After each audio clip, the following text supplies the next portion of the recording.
Quero ler a Bíblia com vocês e nós vamos meditar numa palavra. Quero falar com vocês hoje à noite sobre avivamento. Por favor, se você trouxe sua Bíblia, seu iPad, seu iPhone ou alguma coisa assim, pode abrir em Atos capítulo 2, versículos 17 a 21. Atos 2, de 17 até o 21. Está caindo uma chuvinha lá fora, muito boa, mas vai ter chuva de bênção também aqui. Amém? Atos 2, 17 a 21 diz assim: acontecerá nos últimos dias, diz o Senhor, que derramarei do meu espírito sobre toda a carne. Vossos filhos e vossas filhas profetizarão, vossos jovens terão visões, e sonharão vossos velhos. E até sobre os meus servos e as minhas servas derramarei do meu espírito naqueles dias, e profetizarão. Mostrarei prodígios em cima no céu e sinais embaixo na terra, sangue, fogo e vapor de fumaça. O sol se tornará em trevas e a lua em sangue, antes que venha o grande e glorioso dia do Senhor. E acontecerá que todo aquele que invocar o nome do Senhor será salvo. Pode dizer amém? Vamos orar mais uma vez. Amado Espírito Santo, essa é a tua linda e maravilhosa palavra, infalível, inspirada, proveitosa. Fala conosco e traz sobre este lugar e sobre cada vida aqui espírito de sabedoria, de revelação, e traz sobre nós a palavra profética nesta noite. Por favor, aumente a tua presença manifesta nesta casa, neste lugar, e glorifica o Pai e o Filho mais uma vez, e usa a tua palavra de acordo com o teu propósito para esta igreja, em nome de Jesus Cristo. Amém? O tema de hoje é a chegada do último avivamento. Quero falar sobre isso. Esse texto, primeiramente, foi profetizado pelo profeta Joel há 800 anos, ou cerca de 800 anos antes de Cristo. Mas aqui ele é repetido pelo apóstolo Pedro, para mostrar que algo estava começando a acontecer no dia de Pentecostes, e ele começa mencionando essa profecia de Joel. Mas essa profecia apenas começou a se cumprir no dia de Pentecostes, porque a profecia de Joel 2, de 28 em diante, que é mencionada em Atos, que eu acabei de ler, essa profecia diz: nos últimos dias, diz o Senhor Deus, derramarei do meu espírito sobre toda a carne. Há 500 anos antes de Cristo, ou um pouco mais, o mundo já conhecia pelo menos 127 nações. Mas até um pouco mais, a gente sabe que já tinha mais. A própria Bíblia menciona isso. Se você ler o livro de Esther, aí na Bíblia Sagrada, o livro de Esther, por 2 vezes, vai dizer para a gente que o Império Medo-Persa governava da Índia até a Etiópia. E o relato bíblico diz sobre 127 nações, 127 povos. Então a própria Bíblia, há 500 anos, 500 e poucos anos, já está mencionando 127 nações. E em Atos 2, no dia que o Espírito começou a ser derramado, apenas 15 povos, 15 etnias estavam representados, apenas 15. Você pode ler o relato de Atos 2, o derramamento de 1 a 4, e depois vai dar o nome dos povos que estavam ali representados naquela festa de Pentecostes de Jerusalém. Você não vai encontrar mais do que 15 etnias, não eram nem nações, 15 etnias. Então, essa profecia não se cumpriu literalmente no dia de Pentecostes. Ela apenas começou a se cumprir. E a maior parte dessa profecia, eu creio de todo o meu coração, é para esta geração da igreja. Diga amém. Porque o texto está dizendo assim: nos últimos dias, e o texto diz mais: antes que venha o grande e glorioso dia do Senhor. E esse grande e glorioso dia do Senhor não é outro dia a não ser o dia da segunda vinda de Jesus Cristo. Ou seja, antes da segunda vinda de Jesus, haverá um avivamento que vai varrer a terra. E é esse que eu estou chamando de último avivamento. E esse é o objetivo da minha palavra com você agora nos próximos minutos. Falar com você desse último avivamento. Eu sei que o diabo está muito endemoniado pelo que está para acontecer. Estou brincando com você. Muito endemoniado pelo que estava acontecendo. Por quê? Porque ele sabe que o tempo dele está muito curto aqui na terra. E ele está fazendo de tudo para criar um ambiente sem Deus. Ele está fazendo de tudo para promover um avivamento satânico. E se você não tiver cuidado, você começa a falar mais naquilo que o diabo está fazendo do que naquilo que Deus está fazendo. Deixa eu dizer uma coisa, o diabo até está tentando fazer algumas coisas, mas eu preciso te dizer alguma coisa. Eu não vim aqui falar daquilo que o diabo está tentando fazer, porque eu não sou profeta do caos, mas vim aqui dizer aquilo que está escrito na palavra da verdade, aquilo que se cumprirá no detalhe da vírgula, são as promessas de Deus, e escolhi para você, é uma promessa de um avivamento mundial, agora, para esses dias da igreja de Jesus na terra. Amém? Eu sei que talvez você, pastor, que está aqui, vai dizer, mas a igreja está vivendo um esfriamento em muitos lugares. Pode estar vivendo um esfriamento em muito lugar, mas eu quero te dizer uma coisa, o Jesus que nós servimos é poderoso para fazer o deserto florescer, para fazer reviver aquilo que já morreu, para dar vida à igreja. Ele é poderoso para fazer infinitamente mais, além de tudo que pedimos ou imaginamos, segundo o seu poder que opera em nós. Amém?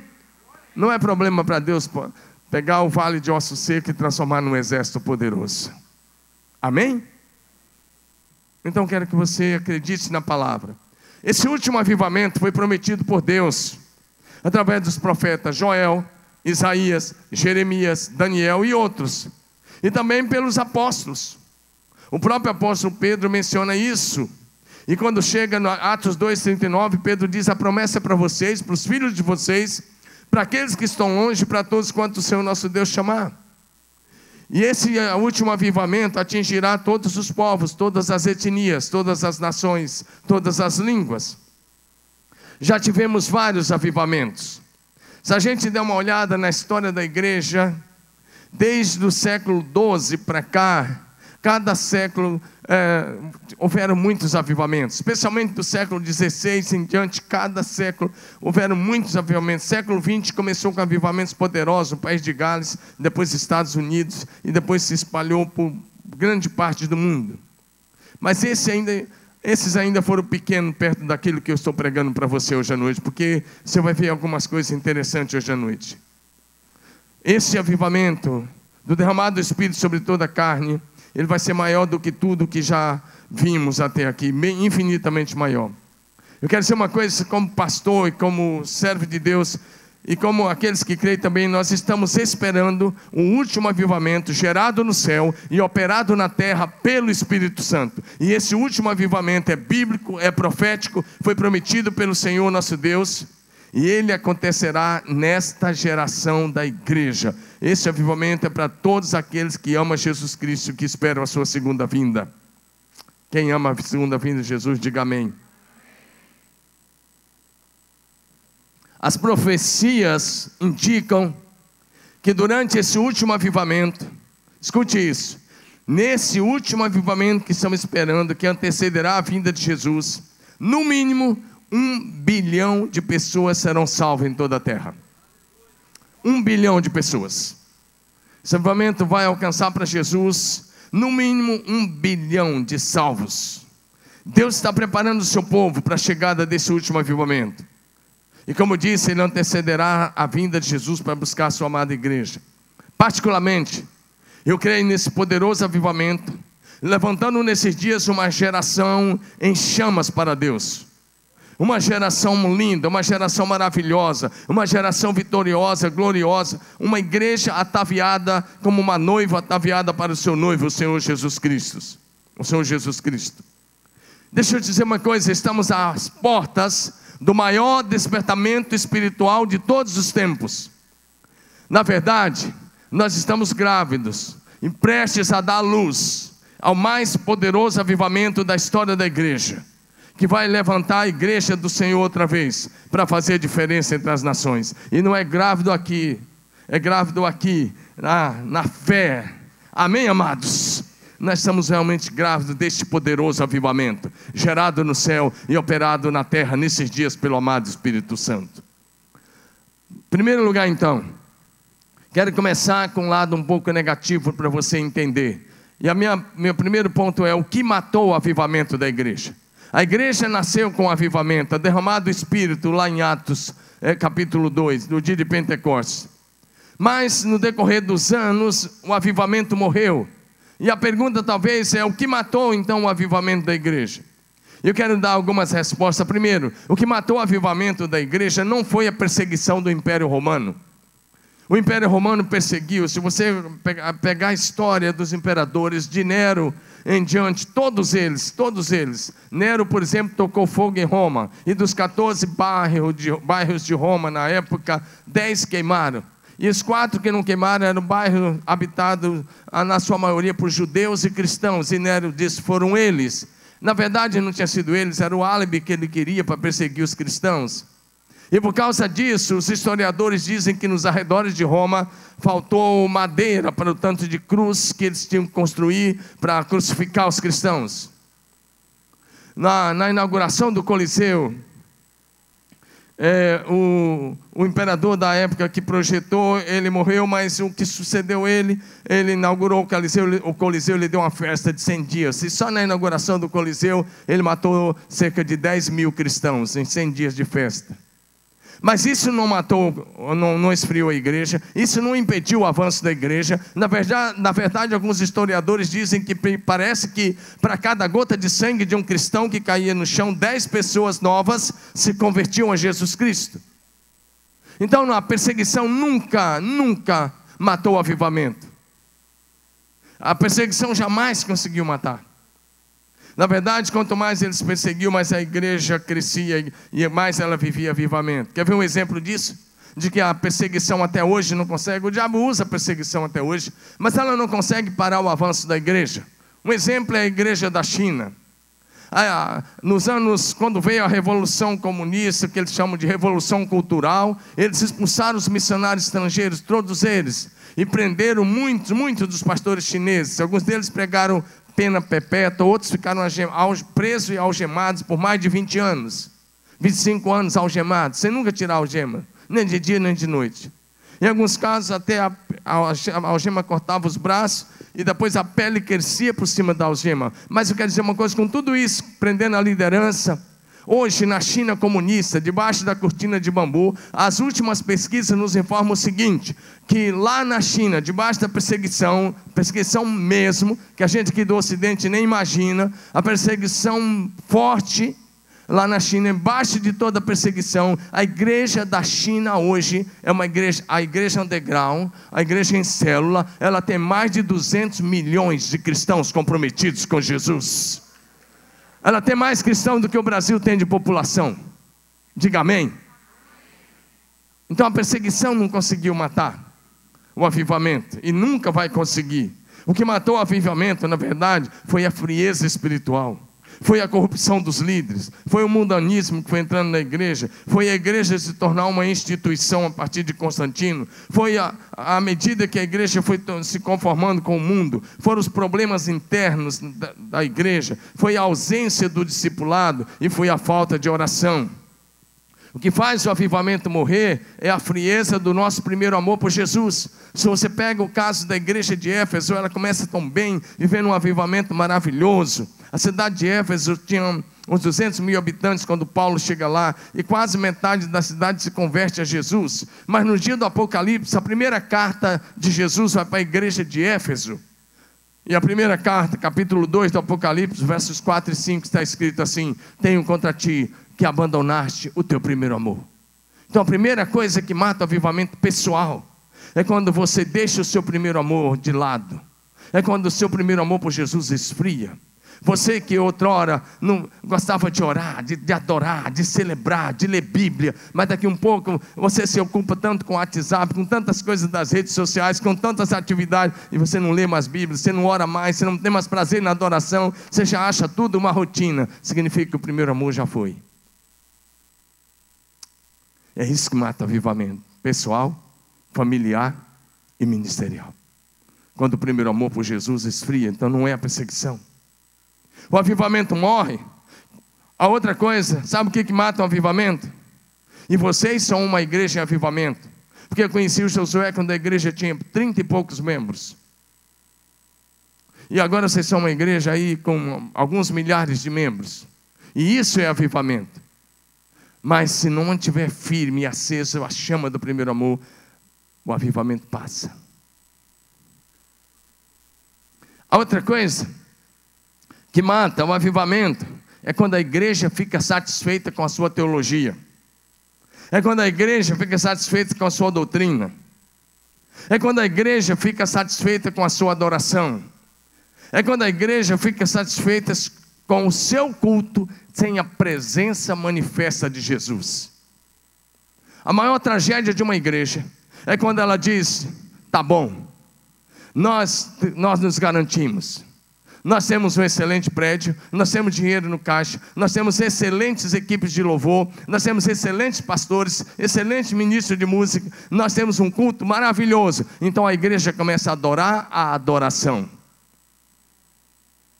E a presença de Jesus se vai. Isso aconteceu. A igreja de Laodiceia, Apocalipse 3, de 14 a 21.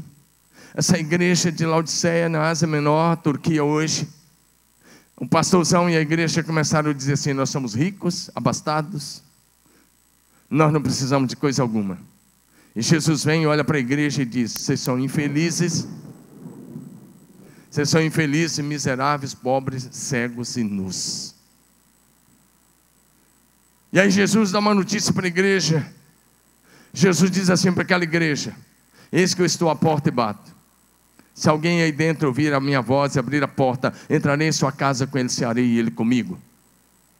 Ou seja, Jesus está dizendo para a igreja: vocês são infelizes, miseráveis, pobres, cegos e nus, porque eu estou do lado de fora, vocês estão adorando a adoração. Vocês são satisfeitos com o que vocês têm. É quando a igreja se satisfaz sem a presença manifesta de Jesus. Aí o avivamento se vai. É quando o Espírito Santo já não precisa mais estar lá, porque você já se garante. E essa é a realidade da maioria das igrejas brasileiras.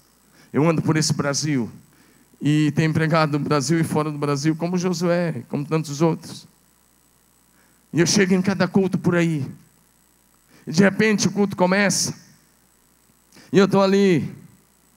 Mas a coisa é tão fria, tantas coisas, quando não é o caso aqui, graças a Deus. Graças a Deus. Mas a coisa acontece, acho que Josué já passou por isso. E de repente eu estou com a minha esposa às vezes. E a gente percebe uma coisa. A igreja tem tudo, humanamente falando, mas não tem nada, porque Jesus não está ali. E aí é difícil pregar num lugar assim. Muito difícil. A gente prega por honra da responsabilidade. Porque na verdade as pessoas não querem Jesus ali. Porque a presença de Jesus iria incomodar um bocado de gente. Mas a Bíblia diz que o fogo do altar não deveria se apagar. Levítico 6, de 8 a 12, ele diz: essa é a lei. Ele diz: mantenha o holocausto na lareira do altar toda noite, até pela manhã, e nela se manterá o fogo aceso. E o texto continua dizendo: o fogo, pois, sempre arderá sobre o altar e não se apagará. Nunca foi da vontade de Deus que o seu primeiro amor se esfriasse. Nunca foi da vontade de Deus que o fogo do Espírito Santo na sua vida se apagasse. A vontade de Deus é que ele cresça, cresça, cresça e cresça cada vez mais, até que você se torne uma pessoa em chamas para Deus. E quando eu digo em chamas, é alguém apaixonado por Jesus. Amém, amados? Não alguém que conhece Jesus de ouvir falar, mas que conhece Jesus com Ele caminhar. O que mantém a chama acesa é a presença do Espírito Santo em nossa vida. Por isso, se quisermos manter a chama divina sempre acesa, nós não devemos entristecer o Espírito Santo. Efésios 4:30 diz: não entristeçais o Espírito Santo de Deus, com o qual vocês foram selados para o dia da redenção. O que mantém esse fogo divino aceso e esse lindo relacionamento com o amado Espírito Santo é você realmente estar dependendo dele diariamente, dependendo do Espírito Santo, mantendo um lindo relacionamento de amor a ele, é conversar com ele. 1 Tessalonicenses 5,19 diz: não apague o Espírito.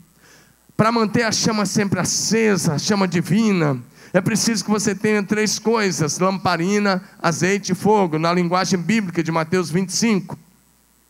Mateus capítulo 25, verso de 1 a 13, fala da parábola das 10 virgens, 5 insensatas e 5 sábias.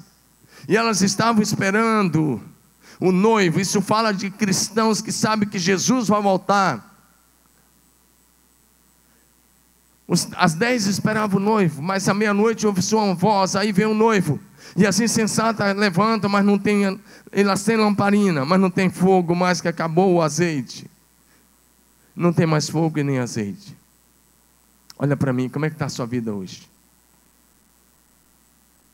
Está faltando o fogo do Espírito, aquela paixão, aquele prazer, aquela alegria de fazer a obra? O Espírito Santo é o único que pode fazer ressurgir dentro de você aquilo que se apagou. Amém? Seja qual for a realidade sua, hoje tem esperança, diga amém. Por último, o que mata o avivamento na igreja, presta atenção nessa, é quando o homem começa a ser o centro. É quando o homem começa a organizar as coisas do jeito dele. É quando a gente começa a assumir o controle. O Espírito Santo vai conduzindo, mas quando a gente começa a assumir o controle e diz: Espírito Santo, se o Senhor quiser agir aqui, é desse jeito. Ei, o Espírito Santo é soberano. Ele é Deus, onipotente, onipresente, onisciente, Senhor de todas as coisas, Criador de todas as coisas. E Ele é livre como o vento. E a Bíblia diz que aquele que é nascido do Espírito é como o vento. Você não sabe de onde ele vem, nem para onde ele vai. E é assim que você precisa ser movido pelo Espírito de Deus, revestido do Espírito, possuído do Espírito, ungido pelo Espírito de Deus. Levanta sua mão e diga assim: eu preciso. Diga bonito. Quando você está torcendo para o seu time, você não fala feio assim. Fala para Jesus, diga: eu preciso ser revestido pelo Espírito, ser possuído pelo Espírito, ser ungido pelo Espírito e ser movido pelo Espírito. Diga essas 4 palavras de novo, diga: revestido, possuído, ungido, movido. Diga de novo: revestido, possuído, ungido, movido. Se você viver isso, você viverá o maior de todos os avivamentos. Porque Jesus foi revestido do Espírito, possuído pelo Espírito, ungido pelo Espírito e movido pelo Espírito. Os profetas também eram assim. A Bíblia diz que os profetas falaram da parte de Deus, movidos pelo Espírito Santo. O problema é que o que move, talvez, a maioria dos pastores é a nossa teologia, é a nossa doutrina. E teologia é boa, meu amado, mas teologia sem piedade é morte. Sem oração é morte. Então, meu querido, saia do centro, deixa o Espírito conduzir. Outra coisa que mata o avivamento é a tradição religiosa, a erudição teológica, sem piedade, sem vida de oração, conhecimento bíblico, sem o poder do Espírito Santo. 2 Coríntios 3,6, Paulo escreve assim: Ele nos capacitou para sermos ministros de uma nova aliança, não da letra, mas do Espírito, pois a letra mata, mas o Espírito vivifica. Diga comigo: a letra mata, mas o Espírito vivifica.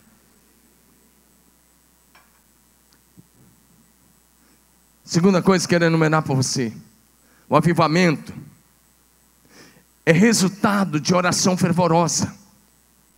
Não haverá avivamento genuíno sem oração intensa, sem oração perseverante, sem oração fervorosa. Não haverá avivamento sem humildade diante de Deus.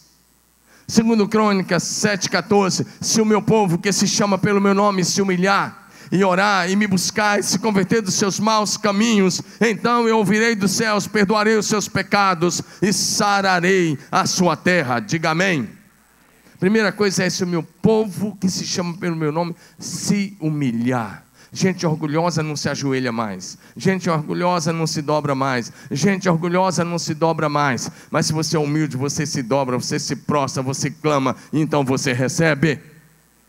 Amém? Avivamento é fruto de oração. Todos os grandes avivamentos da história da igreja foram gerados pela oração perseverante, de gente quebrantada, gente que orava com fervor, gente que se colocava diante de Deus.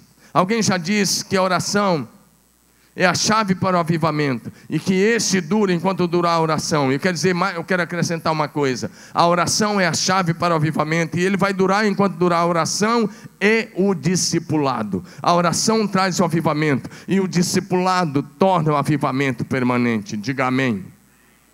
Então a oração e o discipulado precisam andar juntos.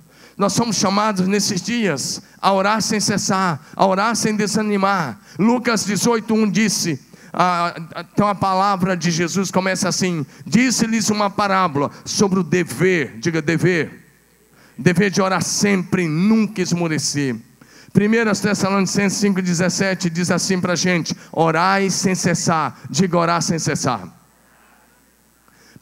Efésios 6,18 vai dizer para a gente assim: com toda oração e súplica, orando em todo tempo no Espírito, aí é no Espírito Santo, e para isso vigiando com toda perseverança e súplica por todos os santos. A Bíblia diz: orando em todo tempo no Espírito. Aí você define como é que é esse negócio aí, porque eu não vou entrar nesse detalhe. E se eu entrar aqui eu posso complicar algumas pessoas, eu não quero fazer isso. Mas você define como é que é a sua oração no Espírito. Amém? Mas a Bíblia diz orar no Espírito. Deixa eu só te dar como é que eu tenho pedido muito ao Espírito Santo. Me ensina a orar sem cessar. Me ajude a lembrar de Jesus Cristo a cada minuto, para que em nenhum momento eu me distancie dele. E às vezes eu estou num aconselhamento, e eu estou ouvindo aquelas coisas que a gente ouve no escritório pastoral, e de repente são situações tão difíceis, e de repente eu pergunto para ele, eu estou olhando para a pessoa, mas eu estou orando em espírito. E aí a pessoa está falando, e eu simplesmente pergunto: amado Espírito Santo, o que nós estamos ouvindo aqui? E de repente vem a revelação. Ele fala: é isso. Nós sim, porque eu e ele estamos ouvindo a conversa. Essa oração no Espírito, você depende do Espírito, e você passa a ser guiado por ele. Mas como eu disse, você define. Orar na dimensão do Espírito, na dimensão da sua carne. Na dimensão da carne é canseira e enfado. Na dimensão do Espírito é prazer e alegria.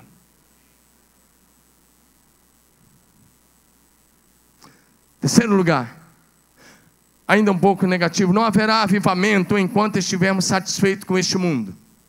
Ei, meu amigo, se você quer um avivamento, você vai ter que desprender ainda mais das coisas desse mundo. Você está aqui essa hora, fala muito a teu respeito, fala muito bem. Significa que você deixou as outras coisas de lado para priorizar o reino de Deus. Mas eu quero dizer uma coisa: se você quer mesmo um avivamento, você vai ter que romper o seu amor com o mundo.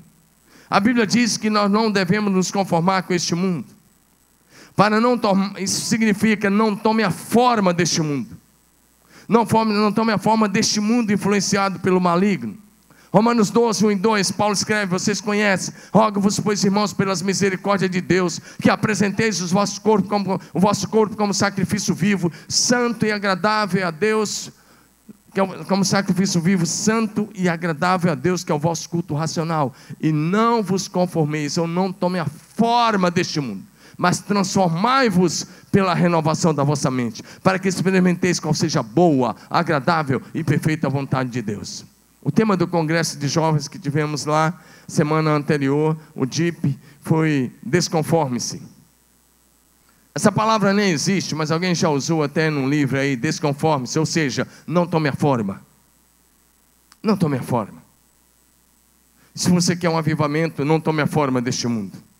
Deixa eu dizer algumas coisas que mostram que nós estamos conformados com este mundo.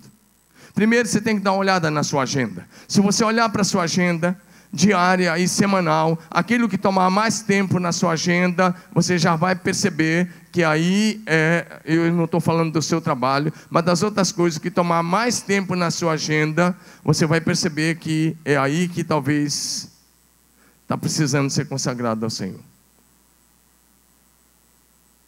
Deixa eu dizer uma coisa que mostra que a gente está muito conformado com este mundo. Quem tem celular aí? Uma pergunta dessa no Brasil, né? Tem mais celular do que brasileiro, quase. Pois é, esse negócio aí. Eu também tenho. Esse negócio aí está ocupando muito mais o lugar do Espírito Santo que você imagina.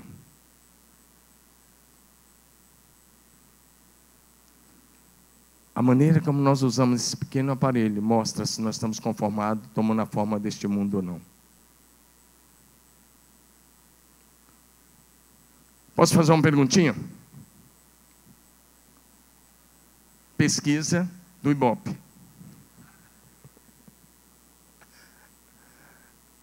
Vamos lá.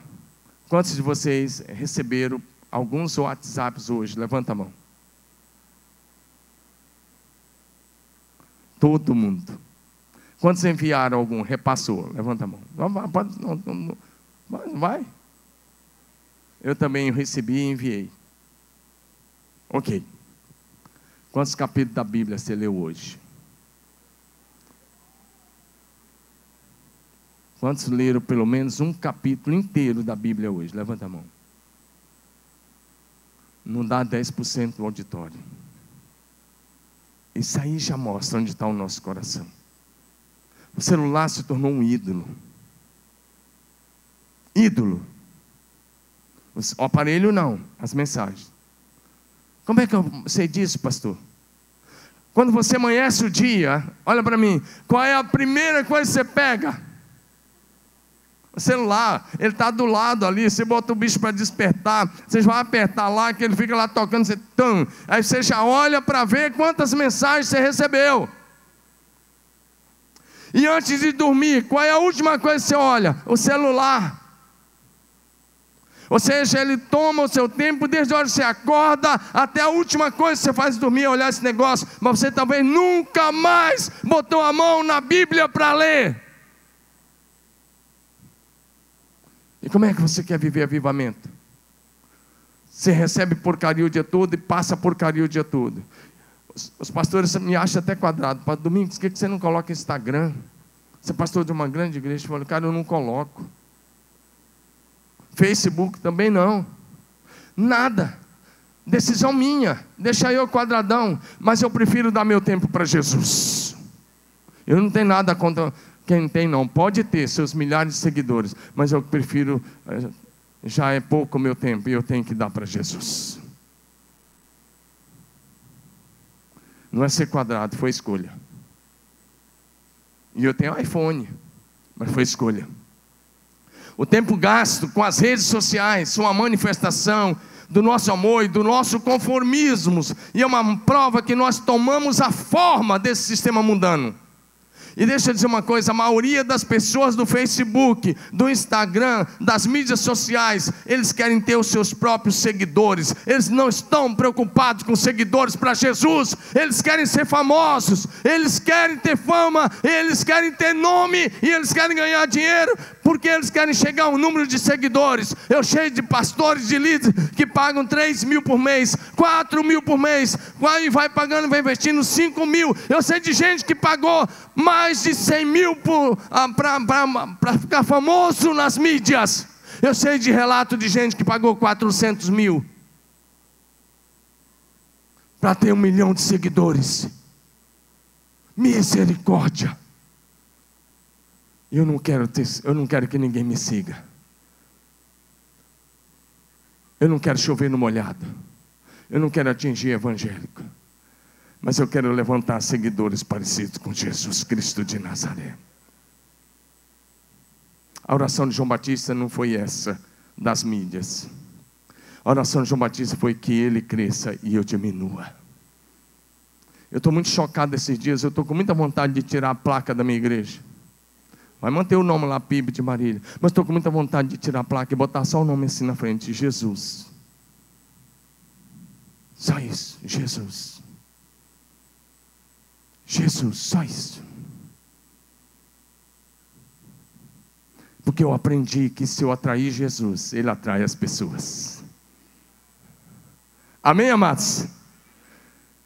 Então, meu querido, jamais siga um homem que não ouve a Deus. Jamais siga um homem que não imita Jesus. Ei, e você que quer ter pastor, que você fica escutando os pastores das redes sociais, é fácil, eles nunca vão te corrigir mesmo. Mas a hora que você estiver doente, pede eles para te visitar no hospital. Ou se você tiver com problema no casamento, pede eles para te fazer uma visita, um aconselhamento. Valorize o teu pastor. E para de valorizar gente que você nem conhece. Amém, amados? Valorize o homem que está lá, que se levanta de madrugada e ora por você.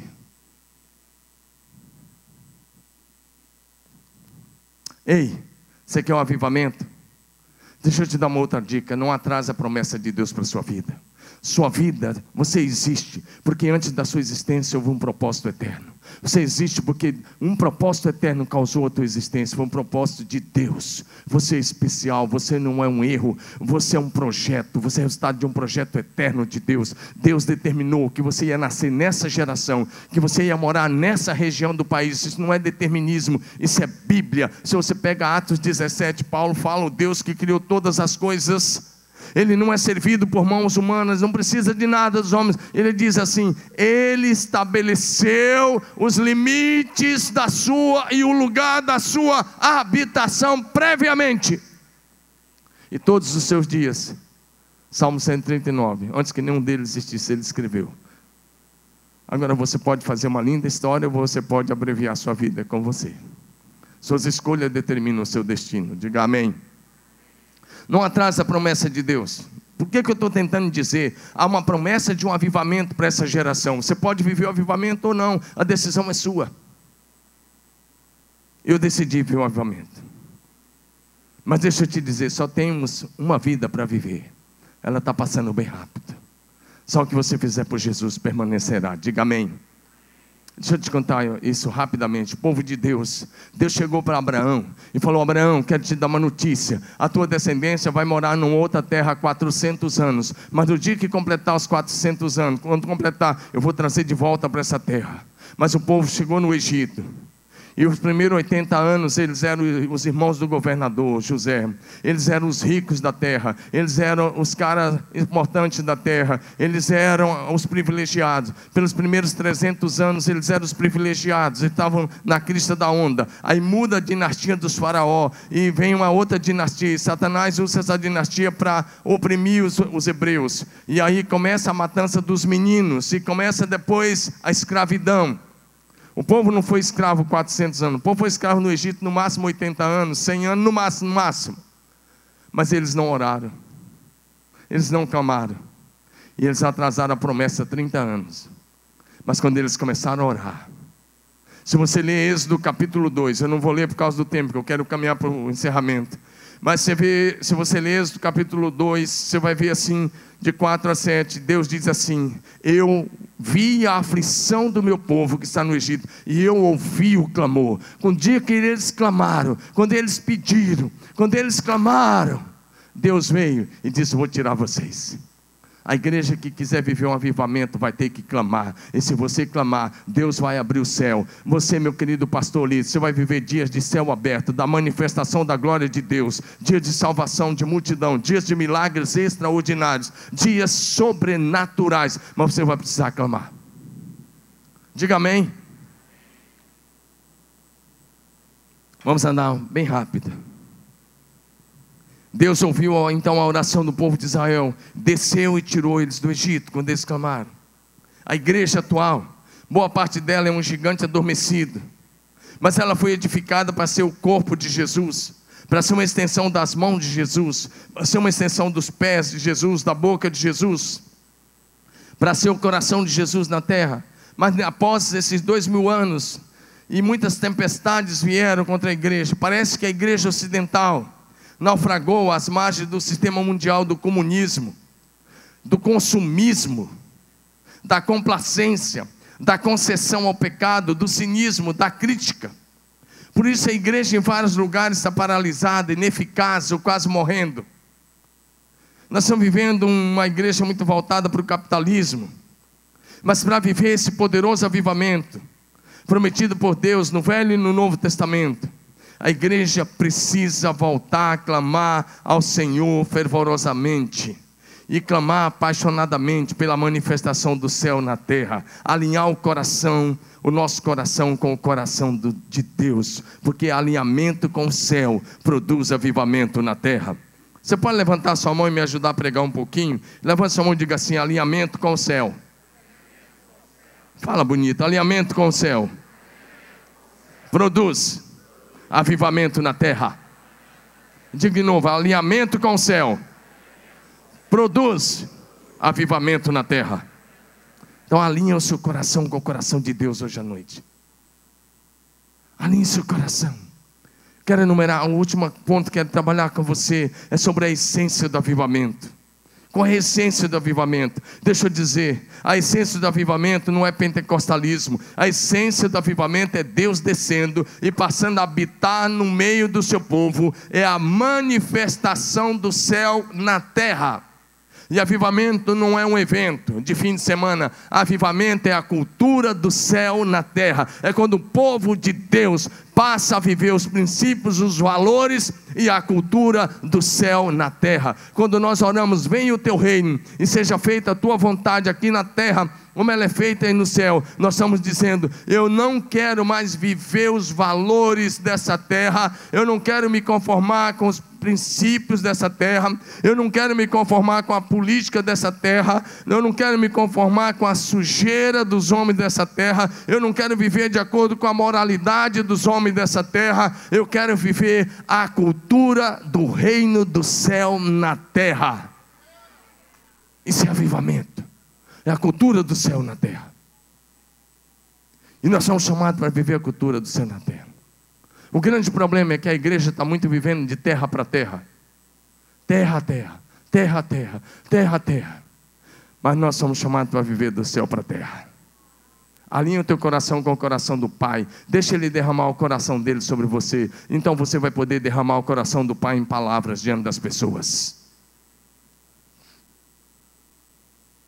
Deixa eu dizer uma coisa: nosso destino é o céu, mas enquanto esse dia não chega, a nossa missão é trazer o céu para a terra. Você pode levantar sua mão e me ajudar com isso de novo? Diga assim: o meu destino é o céu. Diga: mas enquanto esse dia não chega, a minha missão é trazer e manifestar o céu na terra. Isso é ser cristão. Nosso destino final será o céu.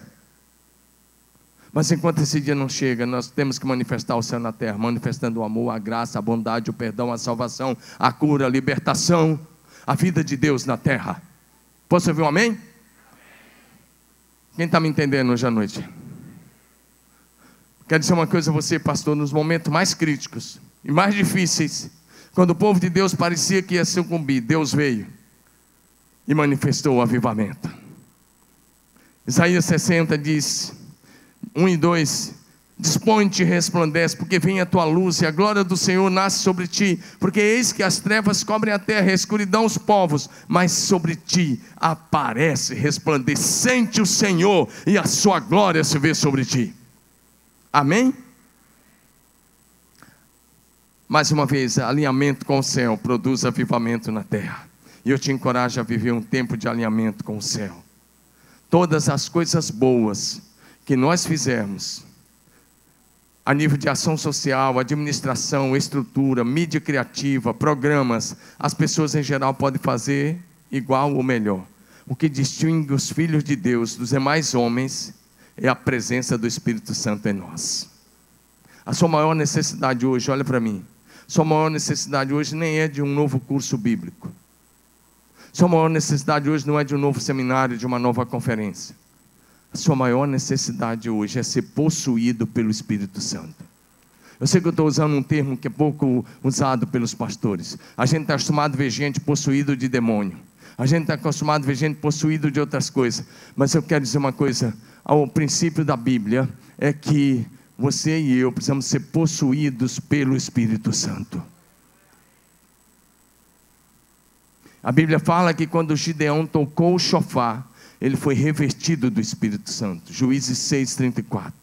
Agora, onde ele ia, os movimentos dele eram o movimento do Espírito Santo. Mas a Bíblia fala que quando Samuel, 1 Samuel 16:3, quando ele derramou o chifre de azeite sobre a cabeça de Davi, o termo lá no original é que Davi foi possuído pelo Espírito Santo. Por isso que ele venceu o gigante.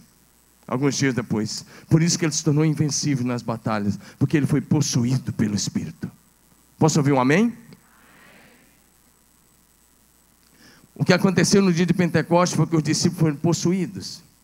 Atos 1:8 fala de recebereis poder, ser revestido, ao descer sobre vocês o Espírito Santo. Mas a Bíblia fala que precisamos ser ungidos. E a Bíblia diz em Atos 10:38 que o Pai ungiu Jesus com o Espírito Santo com poder. Escrevendo a igreja de Corinto, capítulo 2, 1 Coríntios, versos 3 a 5, Paulo diz: a minha palavra, a minha pregação não consistiram em linguagem persuasiva de sabedoria, mas em demonstração do Espírito e de poder, para que a vossa fé não se apoiasse na sabedoria humana, mas sim no poder de Deus. Avivamento não é um remendo para a igreja. Avivamento é vinho novo para odres novos. Avivamento não cabe na antiga estrutura da igreja. É vinho novo para odres novos. Diga amém. Deixa eu agora só entrar na última parte, que eu quero orar com você. Eu quero orar com você. Nós vamos encerrar orando por aqueles que querem viver um avivamento mesmo. Eu disse que o tema era a chegada do último avivamento. Eu disse algumas coisas sobre isso. Existe uma unidade coerente entre os muitos líderes do movimento profético, de que o último avivamento da igreja de Jesus está muito próximo. O Senhor nosso Deus, antes de fazer qualquer coisa aqui na terra, Ele revela antes aos seus servos profetas. Amós capítulo 3 verso 7. Sabe o que está em Amós 3:7? Certamente o Senhor Deus não fará coisa alguma sem primeiro revelar o seu segredo aos seus servos profetas. Escute isso: Deus não faz coisa alguma sem primeiro revelar aos profetas. Isso não era só para os dias da Bíblia, isso é para hoje também. Antes de Deus fazer alguma coisa nessa geração, Ele revela aos seus íntimos. E se você é íntimo de Deus, saiba que Deus vai revelar algumas coisas a você. William Seymour foi o grande responsável, um dos principais líderes do movimento da Rua Azusa. Tem um livro aí agora sobre ele chamado Azusa em Chamas. Eu recomendo a leitura. Leia sobre o William Seymour. Mas em 1910, o William Seymour profetizou o seguinte. Ele disse assim: daqui a 100 anos, daqui a cerca de 100 anos, vai vir um poderoso avivamento, infinitamente maior do que esse que estamos vivendo. E ele disse: ele vai varrer toda a terra. O avivamento da Rua Azusa criou o movimento pentecostal. E o movimento pentecostal que nasceu na Rua Azusa ganhou mais gente para Jesus de 1906 para cá do que nos outros 1900 anos da história da igreja. Você pode falar o que quiser, mas nos 1900 anos da história da igreja, antes desse avivamento, só esse movimento que nasceu na Rua Azusa em Los Angeles ganhou mais gente para Jesus do que nos outros 1900 anos da história da igreja. Smith Wigglesworth profetizou sobre o avivamento que virá como nenhum outro. Ele viu multidões sendo salvas. Ele viu enfermos sendo curados de todo tipo de doença pelo poder do nome de Jesus. Ele viu os mortos sendo ressuscitados. E ele diz o seguinte, abre aspas: será uma propulsão mundial de poder e da unção de Deus sobre a igreja de Jesus. E ele diz mais: essa grande colheita acontecerá especialmente entre a geração mais jovem. Bill Bright Bill Bright foi o fundador da Cruzada Estudantil e Profissional para Cristo. Ele morreu há alguns anos atrás. A cruzada está em quase todos os países do mundo. A Cruzada Estudantil e Profissional para Cristo é um trabalho entre as universidades, entre os universitários. Bill Bright foi fundador dessa cruzada, desse ministério. Ele foi um grande homem de Deus e um homem conservador na sua teologia, mas um homem visionário. No final da sua vida, ele diz o seguinte: ele diz: o Senhor Deus me revelou que está vindo uma grande colheita de 1 bilhão de vidas para Jesus. Bill Bright. Quem conhece um pouco aí da história atual da igreja sabe quem foi Bill Bright. Bob Jones, outro homem de Deus, ele diz o seguinte: ele recebeu uma revelação semelhante à de Bill Bright. Em uma visão celestial, ele teve uma visão, e no meio da visão ele ouviu as palavras. Ele ouviu Deus dizendo: eu vou trazer 1 bilhão de almas para mim, em uma grande onda de avivamento. Paul Caim teve uma visão extraordinária, e ele viu estádios repletos de pessoas ajoelhadas adorando a Jesus. Ele viu enfermos sendo curados, ele viu ressurreição de mortos nessa visão, milhares se convertendo a Jesus. E ele viu que as pessoas que estavam adorando a Jesus eram completamente parecidas com ele. Stacy, uma líder profética da igreja do Canadá, ela viu uma colheita de 1 bilhão de vidas que pareciam pedras vivas, dos mais diferentes tipos de pessoas, das mais diferentes nacionalidades e etnias, das mais diferentes idades. E ela disse o seguinte: a colheita será tão grande que não pode ser contida em uma estrutura. Ou seja, meus amigos, Deus está preparando uma colheita final, uma colheita de vidas a nível global, que será conduzida por uma geração de discípulos sem face. Sem face. O que eu estou tentando dizer? Não é gente que procura aparecer, não é gente que procura a própria glória, é gente que dá toda a honra e toda a glória somente a Jesus Cristo de Nazaré.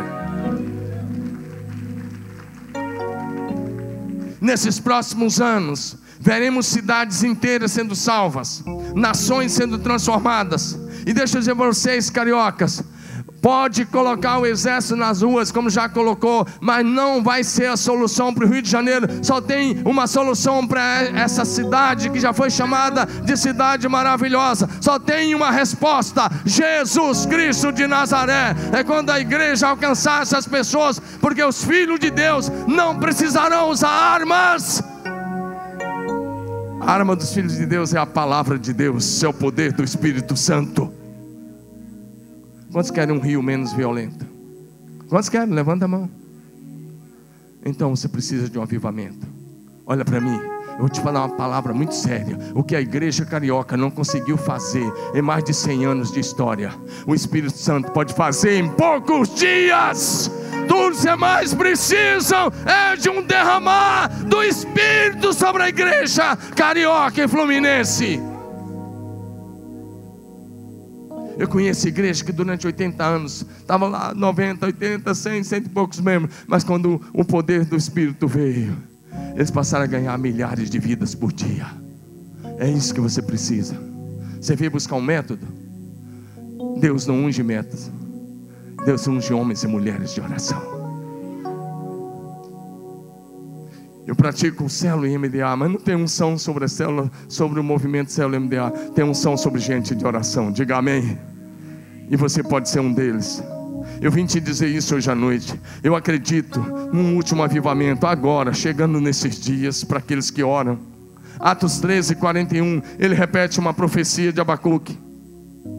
E olha o que Deus diz: porque eu realizo em vossos dias uma obra tal, que não crereis se alguém contar.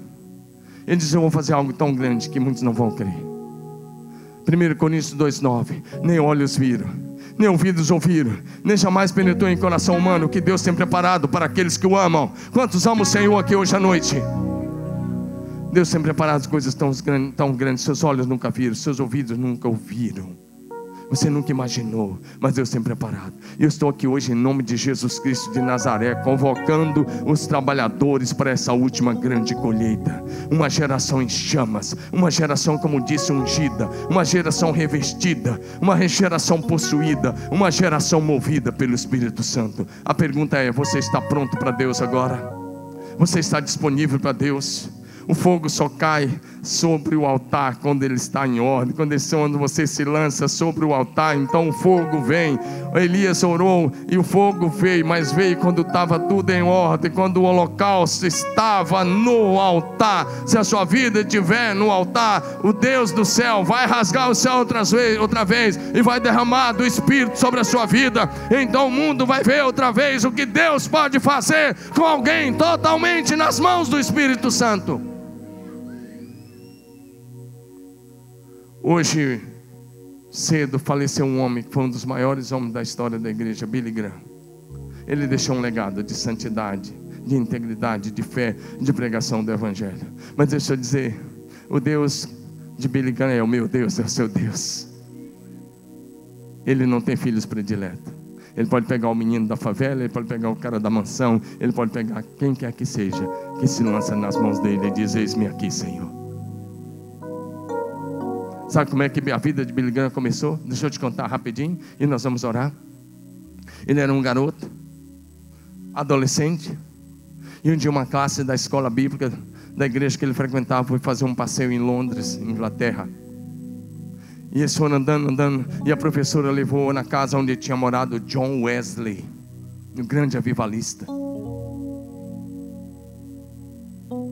E foram olhando, e lá a casa estava lá direitinho, e a professora chegou e falou: está vendo essas marcas no chão, ao lado da cama? Era aqui que John Wesley orava. Quando eles voltaram para o ônibus contar, estava faltando um adolescente. Conta, está faltando um adolescente. E a professora volta na casa, e Billy Graham estava ajoelhado, chorando e gritando em voz alta: oh Deus, faz de novo! Faz de novo! Faz outra vez! Levanta novos Wesleys! Ele estava lá ajoelhado, tinha esse garoto ajoelhado. A professora bateu a mão no ombro dele e disse: levante-se, Billy Graham. E Deus fez. Ele foi a resposta da oração dele. Quem quer ser a resposta da sua própria oração aqui hoje à noite?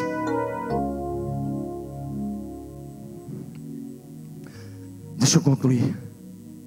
O Espírito Santo que desceu sobre os primeiros discípulos no dia de Pentecostes, aquela chama está viva e ativa. Aquele fogo pentecostal nunca se apagou, porque Deus sempre mantém um remanescente fiel dele na terra.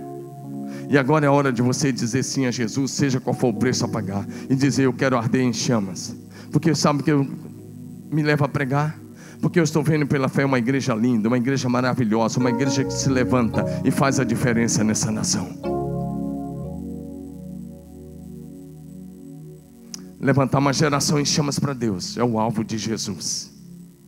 Eu quero concluir com as palavras de Jesus. Lucas 12, 49. Ele diz: eu vim lançar fogo sobre a terra. E como eu gostaria que já estivesse ardendo. Jesus disse: eu vim lançar fogo sobre a terra. Eu gostaria, ele disse, que já estivesse ardendo. Se depender de você, o fogo está aceso. Avivamento é a cultura da igreja. Como eu disse, é quando o povo de Deus vive a cultura, os valores, os princípios, e fala a linguagem do céu na terra, e manifesta o céu na terra. O apóstolo João, no livro do Apocalipse, ele relata uma visão, capítulo 7, verso 9. Ele teve uma visão de uma multidão imensa, que ninguém podia contar, vinda de todas as tribos, todas as nações, todas as raças, todos os povos, todas as línguas. Apocalipse 7, 9.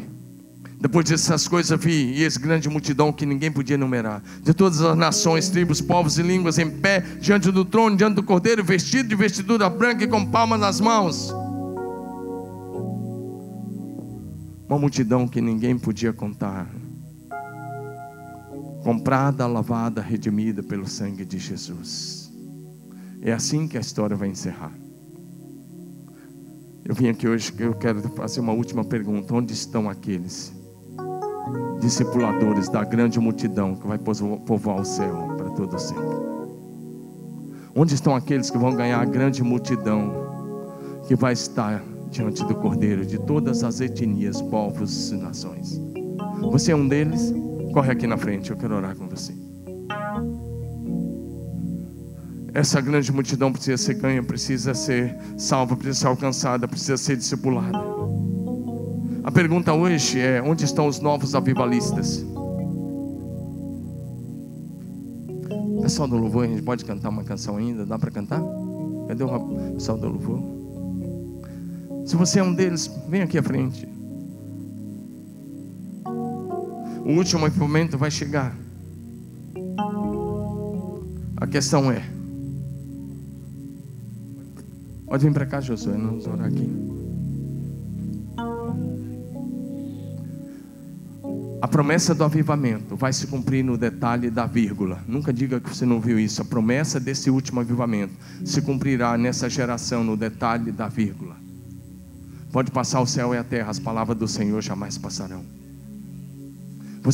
A questão é: você pode ser um avivalista, ou você pode ser um crítico do avivamento. Você pode ser um avivalista, você pode assistir o avivamento. Qual é a tua decisão hoje à noite? Eu tomei a decisão de não assistir o avivamento. Eu tomei a decisão de ser um deles. Com todas as minhas limitações, eu tomei a decisão de ser um deles. E eu sou um improvável. E se Deus está fazendo na vida desse improvável, Ele pode fazer na sua vida.